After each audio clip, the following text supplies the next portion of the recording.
Licence licence. अच्छा सबटा कागज है, देता है मैं। दिखाओ दिखाओ। लाइसेंस। या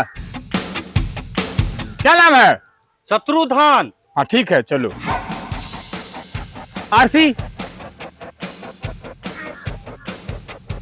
अरे गधा, ये तो आयकर विभाग का पैन कार्ड है। आरसी दिखाओ आरसी।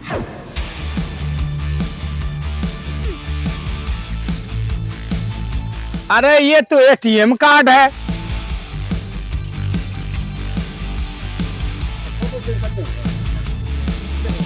चलो ये ठीक है।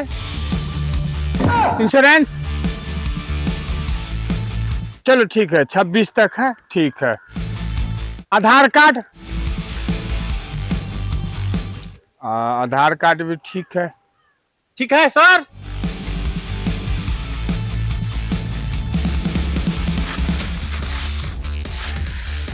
जाते हैं सर।